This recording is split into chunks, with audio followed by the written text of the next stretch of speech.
ನಮಸ್ಕಾರ ಆತ್ಮೀಯ ವೀಕ್ಷಕರೇ. ನಿಮಗೆ ಗೊತ್ತಾ, ನೀವು ನಿಮ್ಮ ಮನಸ್ಸಿನಲ್ಲಿ ಯಾವುದಾದ್ರೂ ಒಂದು ನಕಾರಾತ್ಮಕ ಆಲೋಚನೆಯನ್ನು ಮಾಡಿದರೆ ಸಾಕು, ಅದರ ಪರಿಣಾಮವನ್ನು ನಿಮ್ಮ ಶರೀರ ಅನುಭವಿಸುತ್ತೆ. ಅದೇ ನೀವು ಒಂದು ದೀರ್ಘವಾದ, ಆಳವಾದ, ಶಾಂತವಾದ, ಆರಾಮವಾದ ಉಸಿರಾಟವನ್ನು ಮಾಡಿದರೆ ನಿಮ್ಮ ಮನಸ್ಸೇ ಬದಲಾಗತ್ತೆ.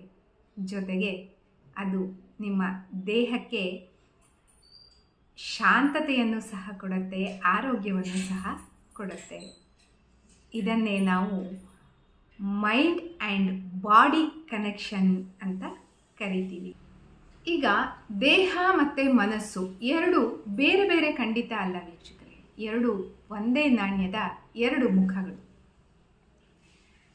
ಈಗ ನೀವು ಒತ್ತಡದಲ್ಲಿದ್ದಾಗ ಗಮನಿಸಿರಬಹುದು, ಹೃದಯ ಬಡಿತ ಹೆಚ್ಚಾಗತ್ತೆ, ಮತ್ತು ಉಸಿರು ಚಿಕ್ಕದಾಗತ್ತೆ, ಭುಜಗಳು ಬಿಗಿಯಾಗಿಬಿಡತ್ತೆ.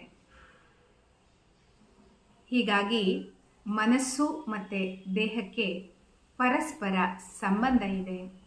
ಅದನ್ನು ನೀವು ಅರ್ಥಕೋಬೇಕು. ಮನಸ್ಸಿನ ಸ್ಥಿತಿ ದೇಹದ ಮೇಲೆ ಪರಿಣಾಮ ಬೀರುವಂಥದ್ದು. ಅದಕ್ಕೆ ವಿರುದ್ಧವಾಗಿ ನಾವು ಯೋಚನೆ ಮಾಡೋಣ. ಒಂದು ಆಳವಾದ, ಸುಖವಾದ ಉಸಿರಾಟವನ್ನು ಮಾಡೋದ್ರಿಂದ ನಮ್ಮ ಮನಸ್ಸು ಶಾಂತವಾಗತ್ತೆ, ನೆಮ್ಮದಿ ಸಿಗತ್ತೆ. ಅದಕ್ಕೆ ನಾನು ಸುರಕ್ಷಿತವಾಗಿದ್ದೇನೆ ಅನ್ನೋ ಮೆಸೇಜ್ ಅದಕ್ಕೆ ಪಾಸ್ ಆಗತ್ತೆ. ಹಾಗಿದ್ದಾಗ ದೇಹ ಸಹ ಉಲ್ಲಾಸಭರಿತವಾಗತ್ತೆ. ದೇಹವು ಆರೋಗ್ಯದಿಂದ ಇರೋದಕ್ಕೆ ಸಾಧ್ಯ ಆಗತ್ತೆ. ಹೀಗಾಗಿ ದೇಹ ಮತ್ತು ಮನಸ್ಸನ್ನು ನಾವು ಒಂದೇ ಅಂದುಕೊಂಡಾಗ ನಮಗೆ ಎರಡು ಗಮನಿಸಿಕೊಂಡು ಎರಡನ್ನೂ ಸುರಕ್ಷಿತವಾಗಿ ತೆಗೆದುಕೊಂಡು ಹೋಗುವಂಥದ್ದು ನಮ್ಮ ಕರ್ತವ್ಯ. ಹಾಗಾಗಿ ನಾವು ಪ್ರಾಣಾಯಾಮ, ಧ್ಯಾನ, ಯೋಗ ನಿದ್ರೆ ಇದೆಲ್ಲದರ ಅಭ್ಯಾಸವನ್ನು ಮಾಡಿಕೊಳ್ಳೋದು ಬಹಳ ಮುಖ್ಯವಾಗಿರೋದು. ಈ ಆಗಸ್ಟ್ನಲ್ಲಿ ಹಾಗೂ ಪ್ರತಿ ತಿಂಗಳು ಪ್ರಾಣಾಯಾಮ, ಯೋಗ ನಿದ್ರಾ ಬ್ಯಾಚ್ ನಡೀತಾ ಇರುತ್ತೆ. ನೀವು ಮೇಲ್ಗಡೆ ಸ್ಕ್ರೀನ್ನಲ್ಲಿ ಬರುವಂತಹ ನಂಬರ್ನ ಕಾಂಟ್ಯಾಕ್ಟ್ ಮಾಡಿ, ವಾಟ್ಸಪ್ಪಲ್ಲಿ ಮೆಸೇಜ್ ಸಹ ಅದೇ ನಂಬರಿಗೆ ಹಾಕ್ಬೋದು.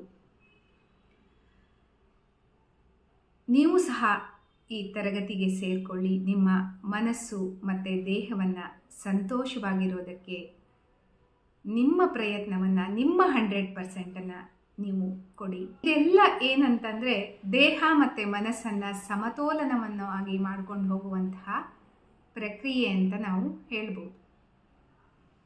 ಮನಸ್ಸನ್ನು ಬದಲಾಯಿಸಿದರೆ ದೇಹ ಶಾಂತವಾಗತ್ತೆ.